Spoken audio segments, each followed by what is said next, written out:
샬롬, 좋은 아침입니다. 오늘은 대통령 선거일입니다. 투표하는 거요? 꼭 잊지 마세요. 꼭 투표하시기를 바랍니다. 그리고 오늘은 특별히 RT를 하신 후에 나라를 위해서 기도해 주시기를 바랍니다. 이 나라의 대통령이 세워지는데요. 하나님을 두려워하는 지도자가 선출될 수 있도록 기도해 주시고 이 나라가 선교하는 민족으로 계속 쓰임받을 수 있도록 저는 이것이 하나님의 뜻이라고 생각되는데 그 뜻이 이루어질 수 있도록 기도해 주시기를 바랍니다. 보통 가르치는 일을 하시는 분들의 경우 수강생들의 질문을 받게 되는데요. 그 질문이 좋은 질문이면 답하기가 참 즐겁죠. 그러나 형편없는 질문도 있어요. 그러면 답하기가 답답해집니다. 권민창 작가가 쓴 책 제목이 마음에 들었는데요. 좋은 질문은 해답과 같은 힘을 지닌다. 저는 이 책을 접하고서 제게 던진 질문이 하나 있습니다. 나는 죽을 때 하나님과 사람들에게 어떤 사람으로 기억될까? 이 질문은 오히려 하루하루 나는 이렇게 살아야 되겠다라고 하는 답이 되는 질문이 되었습니다. 좋은 질문은 우리의 생각을 바꿔놓을 수가 있습니다. 반면에 형편없는 질문은요, 새로운 회복의 기회를 놓칠 수 있습니다. 그렇게 형편없는 질문한 사람들이 오늘 본문에 나옵니다. 예수님을 죽이고자 했던 대제사장과 서기관들이 예수님을 궁지로 내몰려고 하죠. 그러면서 아주 난해한 질문을 하나 던집니다. 못된 질문이에요.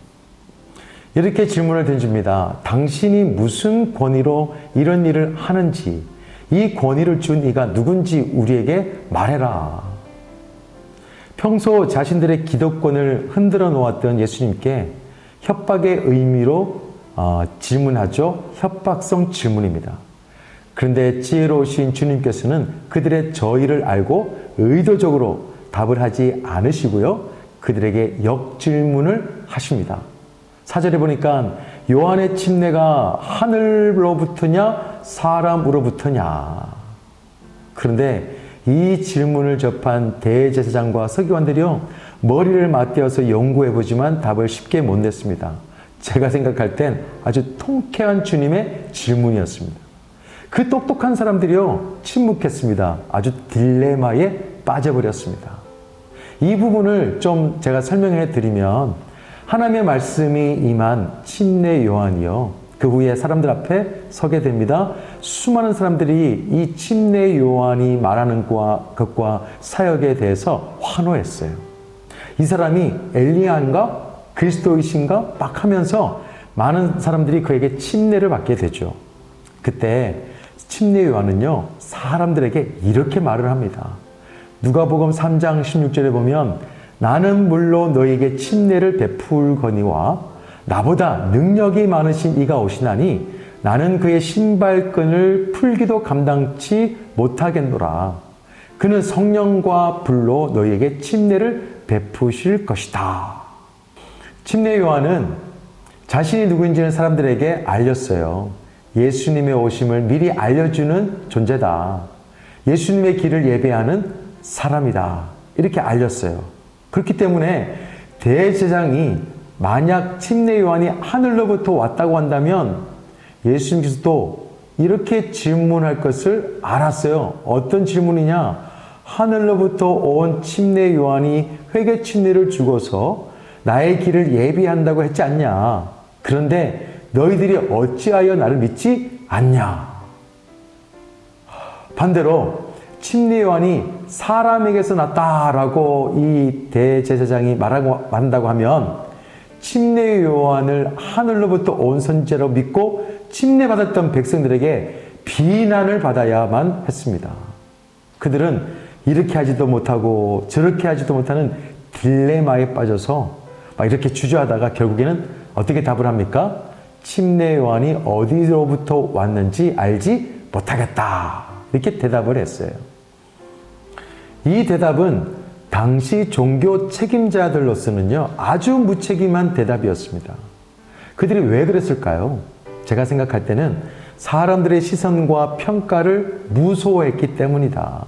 그리고 지금 이 땅에서 누리고 있는 기득권을 빼앗기지 않으려고 했기 때문이다. 그렇게 생각해요. 이 주님의 질문이요, 결국엔 종교 지도자들이 가지고 있는 믿음, 그 믿음의 종국을 찌른 거예요. 신약을 보면 주님께서 사람들과 만나면서 그 사람들의 마음을 아시죠. 아시면서도 질문을 하십니다. 지금도 우리들에게 던지시는 질문들이기도 해요. 어떤 질문이냐면 무엇을 구하느냐? 너희는 나를 누구라고 하느냐? 어찌하여 무서워하느냐? 어찌하여 마음에 악한 생각을 하느냐? 어찌하여 마음에 의심이 일어나느냐? 이런 주님의 질문들은 우리를 돌아보게 하고 우리의 영혼을 성숙하게 합니다. 그런데 주님께서 주시는 질문에 답을 할 때는요, 물론 주변 사람들의 생각 중요합니다. 그러나 중요한 것은 뭐냐면 사람의 생각 그 이상의 것, 진리를 붙잡고 답을 할 수가 있어야 돼요. 우리가 주님의 질문에 대해서 하나님을 두려워하면 결코 사람을 두려워하지 않고 답을 하게 됩니다. 그리고 하나님께 인정받는 것을 우선하게 되어지면 사람의 인정에 무서워하지 않고 두려워하지 않고 주님께서 원하시는 답을 우리가 낼 수가 있어요. 특별히 주님께서 매일마다 우리에게 질문을 하시는 것이 있습니다. 어떤 질문인지 아세요? 베드로에게 던진 질문입니다. 내가 나를 사랑하느냐? 여러분께서는 이 질문에 어떻게 대답하시겠습니까? 내가 나를 사랑하느냐? 여러분께서 답하실 때 중요한 것은 뭐냐? 사람을 두려워하면 주님이 주신 질문들은 다 오답이 됩니다. 그러나 하나님 아버지에 대한 믿음을 굳게 하면요, 하나님께서 기대하시는 답의 삶을 내고 그 답의 삶을 살아갈 수가 있습니다. 오늘 하루는 내가 나를 사랑하느냐라고 하는 주님의 질문에 답을 좀 해보세요.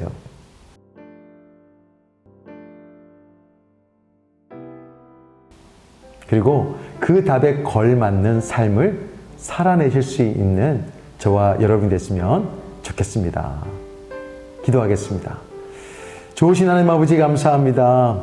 오늘 우리에게 주시는 믿음의 질문, 주님의 질문들, 그 답을 믿음으로 내리게 하시고 그 답에 걸맞는 삶을 살아가게 하여 주옵소서. 내가 나를 사랑하느냐?